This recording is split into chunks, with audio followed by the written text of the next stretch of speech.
दर्शकवृन्द नमस्कार। कृषि सन्देश युट्युब च्यानलमा तपाईँलाई हार्दिक स्वागत छ। यस च्यानलमा हामी कृषिसँग सम्बन्धित सम्पूर्ण जानकारी लिएर आउने गर्दछौँ। आउनुहोस् दर्शकवृन्द, अब लागौँ आजको विषय वस्तुतर्फ।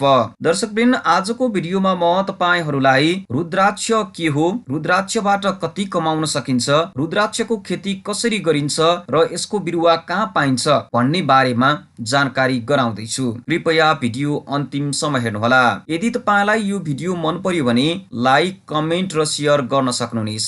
साथै यस्तै प्रकारका अन्य धेरै भिडियोहरू तपाईँ हेर्न चाहनुहुन्छ भने यस च्यानललाई सब्स्क्राइब गरेर हाम्रो मनोबल बढाउन सक्नुहुन्छ।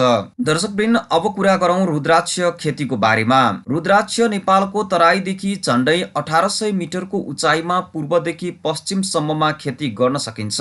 नेपालमा रुद्राक्षको खेती राम्रोसँग हुन्छ र यसको खेती राम्रोसँग गर्न सकिन्छ। रुद्राक्षको खेतीका लागि मट्याइलो, पारिलो र कमाइलो जग्गा उपयुक्त मानिन्छ। रुद्राक्षको बिरुवा वर्षात याम अर्थात् असारदेखि असोजसम्म 10 मिटरको फरक पारेर रोप्नु उपयुक्त मानिन्छ। नेपालको पूर्वदेखि पश्चिमसम्मको तराईदेखि मध्य पहाडी क्षेत्रमा खेती गर्न सकिने रुद्राक्ष नगदे वृक्ष बालीभित्र पर्दछ। यो नगदे वृक्षले फल दिन थालेपछि 50औं वर्षसम्म फल फलिरहन्छ र फल दिइरहन्छ। यसको रुख 20 मिटरसम्म अग्लो हुन्छ। रुख 4 देखि 7 मिटर अग्लो भएपछि मूल हाँगा वा टुप्पो 2 पटक काट्नुपर्छ। रुद्राक्षको रुख 4 देखि 7 मिटर अग्लो भएपछि मूल हाँगा अथवा टुप्पो काटिदिनु पर्छ, जसले गर्दा रुख दह्रो र धेरै फल लाग्ने हुन्छ। यसको वयस्क रुखबाट 300 केजीसम्म दाना उत्पादन गर्न सकिन्छ। रुद्राक्षको बोटमा वैशाख जेठमा क्रिम कलरको बास्नादार फूल फुली उचाइ र तापक्रम अनुसार असोजदेखि माघसम्ममा फल पाक्ने गर्दछ। औषधीय गुण पनि रुद्राक्षमा पाइन्छ। रुद्राक्षको दाना र यसका बोक्रामा विभिन्न रोग निको पार्न सक्ने दिव्य औषधीय तत्त्वहरू रहेको हुन्छ। आयुर्वेदका अनुसार यसको दानाको बोक्रा मधुमेह, उच्च रक्तचाप, निम्न रक्तचाप, अल्सर लगायतका रोगका लागि राम्रो औषधि मानिन्छ। रुद्राक्ष डुबाएर बनाएको रुद्राक्ष पानी पनि विभिन्न रोगका लागि उपयोगी मानिन्छ।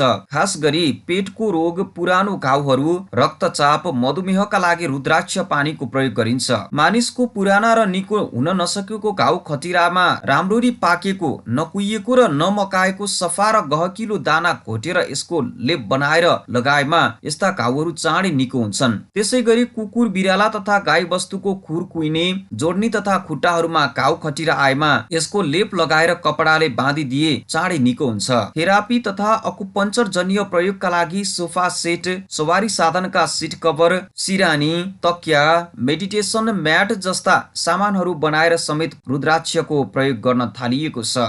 रुद्राक्षको धारण र प्रयोगले मानिसमा आत्मशक्ति बढाउने र दुष्प्रभावहरू हटाउने विश्वास समेत गरिन्छ। अन्य धेरै खाले रोगको उपचारमा रुद्राक्षको प्रयोग गरिन्छ। धार्मिक ग्रन्थ, पुराण, विभिन्न पुस्तक, पत्र पत्रिका एवं वेबसाइटहरूमा रुद्राक्षको औषधिको प्रयोगबारे प्रशस्त उल्लेख गरिएको पाइन्छ। रुद्राक्ष धेरै प्रकारको हुन्छ। त्यसमध्ये एकमुखी रुद्राक्षलाई धेरै महत्त्वपूर्ण मानिन्छ। यसलाई शिवको प्रतीक मानिन्छ। अत्यन्तै दुर्लभ तर शक्तिशाली हुनाले यसलाई अनमोल वरदान पनि मानिन्छ। विश्वासीहरूका अनुसार यसलाई धारण गरे सुख, शान्ति, समृद्धि, ऐश्वर्य र बुद्धि मिल्छ। सिद्धियोग परेको बिहीबारका दिन आकाशबाट परेको पानी रुद्राक्षको फूलमा परि तत्काल बन्द हुँदा त्यसबाट एकमुखी रुद्राक्ष फल्न सक्छ भन्ने पनि शिव पुराणको रुद्राक्ष महात्म्यमा उल्लेख छ। लोकश्रुति अनुसार एउटा बोटमा यस्तो रुद्राक्ष 12 वर्षमा 3 पटक मात्र फल्दछ, जसमध्ये एउटा आकाश र अर्को पातालमा जान्छ भने तेस्रो चाहिँ धरतीमा रहन्छ। यो शिवरात्रि, पूर्णिमा वा विशेष दिनमा मात्र प्राप्त हुन्छ भन्ने विश्वास रही आएको छ। त्यसैले एकमुखी रुद्राक्ष पाउने इच्छा तपाईको छ भने तपाईले शिवरात्रिको दिन अथवा पूर्णिमाको दिन र विशेष दिनमा मात्रै प्राप्त गर्न सक्नुहुन्छ। धार्मिक विश्वास पनि यस्तै रहेको छ। अब यसको लगाउने तरिकाको कुरा गर्नुपर्दा नेपालमा रुद्राक्षको बिरुवा जुनसुकै ठाउँमा लगाउन सकिन्छ। असार साउनको समयमा खाडल खनेर तपाईले प्रशस्त मात्रामा प्राङ्गारिक पदार्थको प्रयोग गरेर रुद्राक्षको बिरुवा रोप्न सक्नुहुन्छ। रुद्राक्षको बिरुवा रोपिसकेपछि यसबाट बिस्तारै आम्दा आमदामीको सुरुवात हुन्छ। अब यसको उत्पादनको र व्यापारको कुरा गर्नुपर्दा 21 वा सोभन्दा बढी मुख भएका दाना फलेमा एउटै दानाबाट तपाईले 20 लाख भन्दा बढी मूल्यमा आमदामी लिन सक्नुहुन्छ। त्यस्तै गरी गोलो, थेप्चो, चिल्लो र खदिलो जातको दाना फलेमा प्रति केजी 4000 भन्दा बढीमा बिक्री हुन्छ। जति धेरै सानो दानाहरू फल्छ त्यति नै धेरै तपाईले यसबाट आमदामी लिन सक्नुहुन्छ। 24-25 मिमी भन्दा बढी गोलाइका दानाहरू प्रतिवटा रु 100 भन्दा बढीमा बिक्री हुन्छ।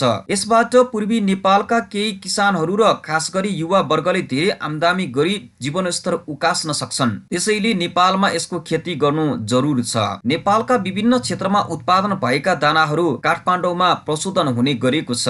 विगतमा नेपाल भारत बीच मात्रै यसको कारोबार हुने गरेकोमा अहिले चीन लगायत अन्य देशहरूमा पनि यसको व्यापार हुने गरेको छ। चीनमा यसको व्यापार बढेकाले रुद्राक्ष टिप्न र संकलन गर्ने समयमा चीनिया व्यापारीहरू नेपालको गाउँ तथा प्रशोधन केन्द्रमा गएर खरिद गर्ने गरेका छन्। नेपाली व्यापारीले पनि चीनमा लगेर बेच्ने गरेका छन्। बोधिचित्त र रुद्राक्ष जस्ता महत्त्वपूर्ण नगदे वृक्षको खेती विस्तार गरेर धेरै आमदामी लिन देशका किसान मात्र होइन, डाक्टर, वकिल, इन्जिनियर, पाइलट, विद्यार्थी लगायत सबै क्षेत्रका व्यक्ति र संस्थाहरूले आफ्नो जग्गा, करेसाबारी र बगैँचा, घरका छतदेखि ठूला ठूला बारी, पखेराहरूमा खेती गर्न थालेका छन् र यसरी उनीहरूले पनि आमदामी लिन थालेका छन्। अब तपाईले पनि रुद्राक्ष खेती गरेर प्रशस्तै मात्रामा आमदामी लिन सक्नुहुन्छ। यदि तपाईँ रुद्राक्ष खेती गर्दै हुनुहुन्छ भने एकपटक तपाईको घर नजिकैको कृषि कार्यालयमा सम्पर्क राख्नुहोला। त्यहाँबाट तपाईले धेरै सल्लाह सुझाव लिएर रुद्राक्षको खेती गर्न सक्नुहुन्छ